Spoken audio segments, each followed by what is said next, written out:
So there's two stimulatory effects of estrogen. One is it's going to stimulate prolactin production directly, as well as inhibit the release of dopamine. I think everybody thinks that like high levels of testosterone just automatically equal super high libido. And while like that can be true generally because testosterone converts into estrogen and estrogen increases serotonin receptor expression and estrogen blunts dopamine D2 receptors and may even raise prolactin in some people, that's the problem. Yeah.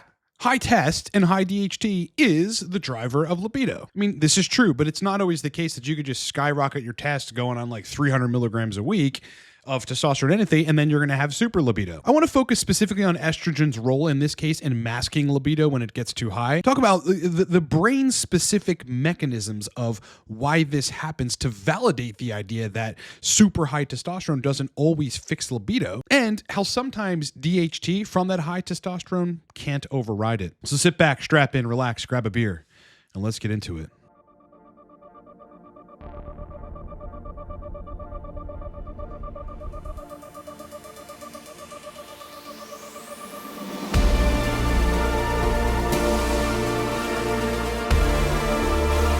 All right, in the meantime, before we start the video, look, Cortex Labs is a TRT guidance, sexual dysfunction resolution, and performance optimization company. The primary thing that we do is help men resolve libido and erection issues that are on HRT. You can book a call with me and get me on the phone to resolve that issue or other issues with HRT. Or for longer term sexual dysfunction, long-standing sexual dysfunction, we're going to need more time. We've got one-on-one packages of a month, 3 months, 6 months, where you're working directly with me one-on-one. You can hire me for any of that stuff in under a minute, livecortex.com. Last thing, before talking about hormones on the web, I studied the pharmacology of nootropics and consulted CEOs on it.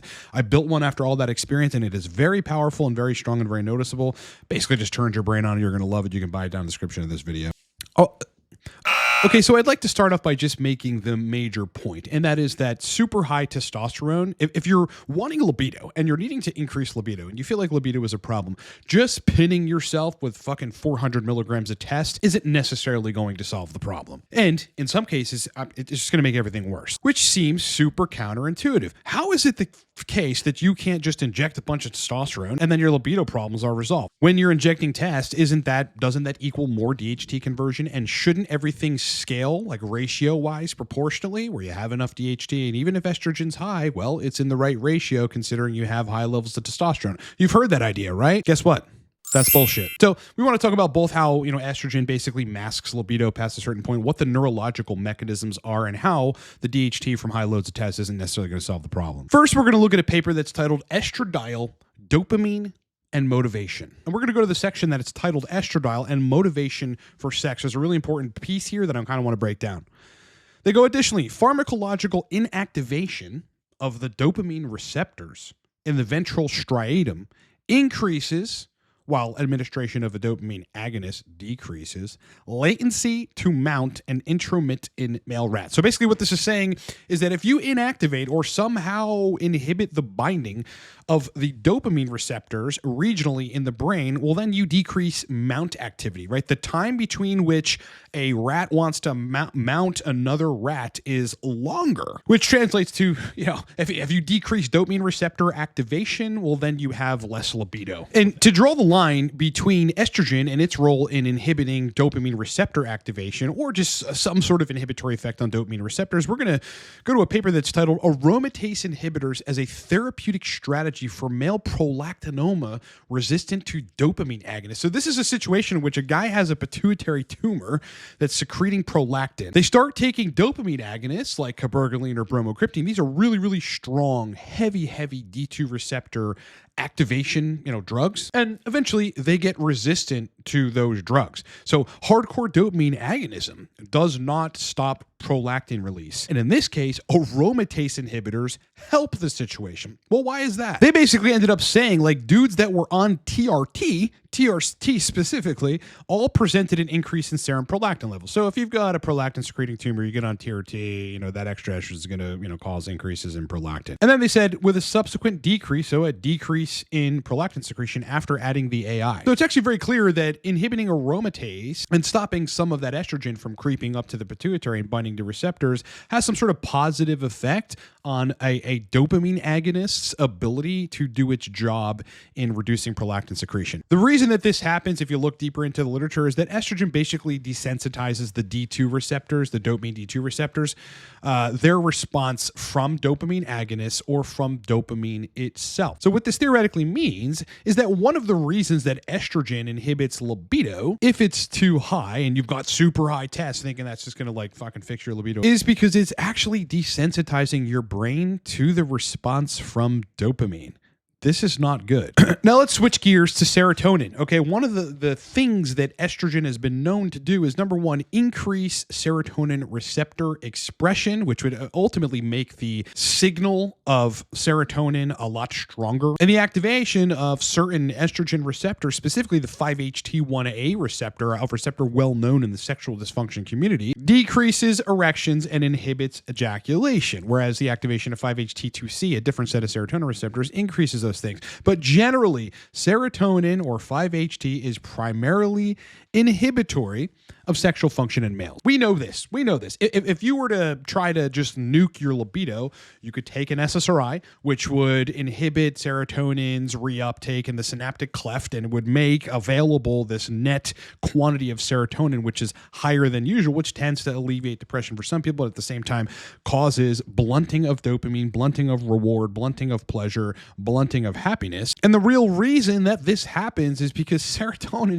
is pretty counter to dopamine. All right, they work in this way. If there's excess serotonin, you're going to have a blunted dopamine response. If you've got excess dopamine, you're kind of going to have a blunted serotonin response. So, like, what does it all come down to actually? It really comes down to estrogen being super high when you're trying to, like, raise your libido and you think like super high testosterone is going to cause it. Estrogen being too high both increases serotonin, which blunts the dopamine response, and it messes with the reception of dopamine in the brain via inactivation or some sort of temporary downregulation of dopamine receptors. So it really all just comes down to dopamine. Dopamine, as we know, released in the brain in various regions, like during sexual arousal, is the main neurotransmitter that facilitates you wanting to have sex. And the higher the dopamine is, the better your libido is generally going to be. This is one of my favorite YouTubers. His name is Ninja Nerd. He has 3.6 million subscribers, and he breaks down physiology at the deepest levels with visual representations on a whiteboard of exactly what he's talking about. And I want you to pay close attention to what he's about to say regarding estrogen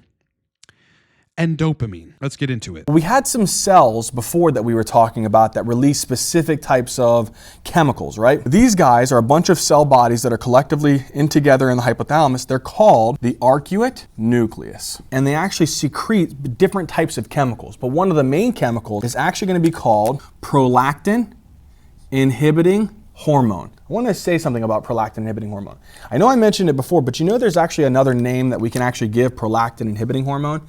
It's called dopamine. So dopamine is actually just another name for prolactin inhibiting hormone. Okay, so what Ninja Nerd is saying right here is this critical region of the brain is responsible for setting off the cascades of pituitary dopamine, pituitary dopamine, which ultimately blocks prolactin and helps sexual function. And it comes from the arcuate nucleus. It secretes prolactin inhibiting hormone, otherwise known as dopamine. But relative to estradiol and estradiol's inhibition effect on dopamine and the male libido, I've talked about this before, its effect on the arcuate nucleus, but now we're going to see a visual of it. Please pay attention. Prolactin inhibiting hormone does what? It circulates down through this actual portal system. This actual prolactin inhibiting hormone is going to act on this receptor. And again, what's prolactin inhibiting hormone called? It's called dopamine. It actually acts on D2 receptors, but neither here nor there. What's the effect? It inhibits this cell from releasing prolactin. Females, they usually have a lot of estrogen, pregnancy process, and even actually during the birthing process and after the birthing process. What happens is estrogen levels are extremely important for prolactin production. So what does it do?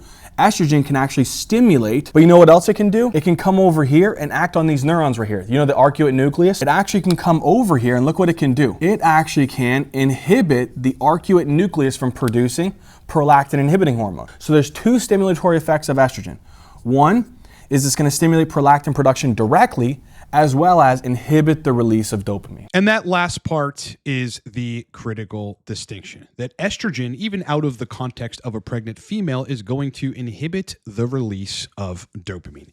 Case in point. The bottom line on, the question of why shouldn't, super high testosterone give me super libido is because estrogen inhibits all the neurological mechanisms past a certain point of libido, and specifically relative to dopamine through two different pathways relative to the D2 receptors, the inhibition of the arcuate nucleus and the release of dopamine, as well as the enhancement of serotonergic signaling, which inhibits dopaminergic signaling, which is going to inhibit your libido. Now you have a scientific answer to why high estrogen crashes your libido. So let's quickly move on, because this doesn't even need a whole lot of attention. Why can't your DHT solve that problem? And the answer to that question is because DHT is not really going to lower the serum on estradiol. So you're going to have the same amount of estrogen. What it does do is block some of the gene expression that estrogen would execute, but your own inherent DHT that you're converting from testosterone injections isn't necessarily and isn't usually going to be enough to maintain your libido, right? To some extent, it's going to inhibit some of that prolactin secretion. There's studies on that. To some extent, it might stop some of that estrogen from inhibiting the arcuate nucleus from producing prolactin inhibiting hormone or dopamine, but it's not going to do it fully, and you're still going to have libido problems. So what's the answer? Use an AI, use a DHT derivative that lowers estrogen, or lower your dose down to 100 milligrams and use a non-aromatizable androgen on top of that to get the other benefits that you might lose by going down to 100 milligrams of testosterone a week, as we talked about on Ryan Root's podcast on a live stream recently, which I suggest you watch, and I'll put down in the description of this video. So that is the answer to why high testosterone alone might not fix your libido. It's the estrogen, the dopamine, and the DHT equation. All of this needs to be factored in when you're trying to dial in your own protocol. This is why I have always been counter, right? A voice that is contradictory to the pro-estrogen, never manage estrogen group. And I hope that moving forward, this gives people an understanding why you can't just pin 400 milligrams a week of testosterone and solve your libido problems. Now you're going to figure out how to manage estrogen if you do that, and then your libido is going to be sky fucking high, because the androgens do contribute significantly to the libido, but the estrogen can't be inhibiting parts of the brain that drive libido.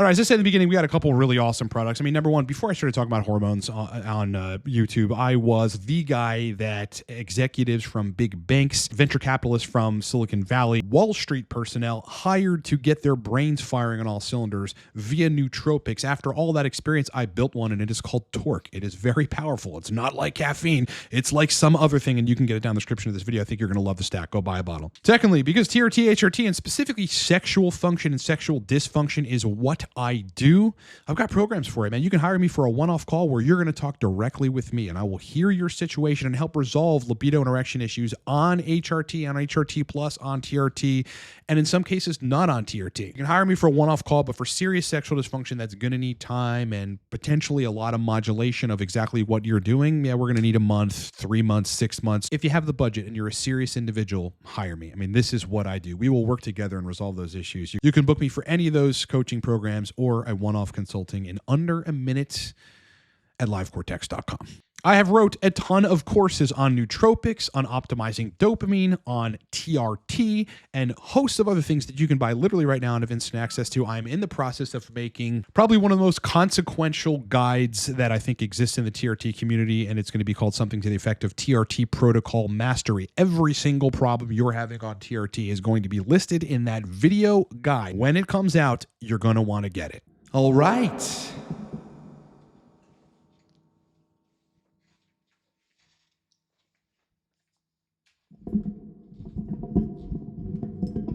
Give me this. Brother, it has been an absolute pleasure hanging out with you. Hope you're having a great week. Hope you had a great weekend. Much more content to come soon. Like the video. It makes a huge difference for me. If you want to do something for me for all the content that I'm putting out, just hit the like button. Otherwise, sub to the channel. Much more content like this. TRT, HRT, sexual function optimization, libido, erections, strength, masculinity, all the good shit that comes from androgens. Remember, I'm available for coaching regarding all of this. Book me. Otherwise, kick ass, rock on, and I'll talk to you boys in the next one.